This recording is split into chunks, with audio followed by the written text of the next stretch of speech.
मैं ये नहीं कहता कि आपको कैंसर की मर्ज है, आप आए दम कराएं, दम कराने के बाद चुप हो गए, आराम फरमा लें, आप अपने दम पूरे कराएं और जाकर मेडिकल रिपोर्ट चेक कराएं, आपको मेडिकल बीमारी है, रब के कुरान से आपको शफा मिल गई।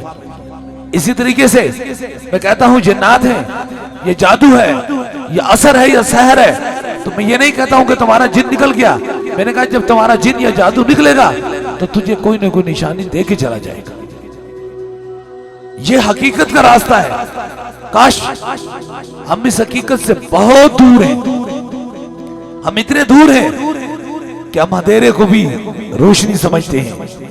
इसलिए कोशिश किया करें कि ऐसे लोगों को पास ना जाया करें कि जिनको इन चीज की समझ नहीं होती है, वह इन चीजों को छेड़ तो देते हैं लेकिन खुद तो वो हट जाते हैं, पीछे वो नस्लों को बर्बाद कर देती हैं। इसलिए आप कोशिश किया करें हिम्मत से। ये मैं आपको पैगाम आपकी समातों के नजर मैं इसलिए दे रहा हूं कि अगर इसके अंदर जिन्नात थे, मेडिकल रिपोर्ट में बीमारी नहीं आती थी, कोई टेस्ट सारे क्लियर थे, कोई मर्ज नहीं थी, तो फिर इसके जादू और जिन्नात का असर था। इसके दम किया और इसके मुंह से ये चीज निकले और बच्ची ठीक हो गई। जिस तरह मैं कहता हूं तुझे कैंसर है, शुगर है, मुख्तलिफ मर्जे हैं, दम कराओ जाके, जिस डॉक्टर से तूने रिपोर्टें कराई है दोबारा उससे रिपोर्टें चेक कराओ, तो मेरा रब उसे शफा देता है।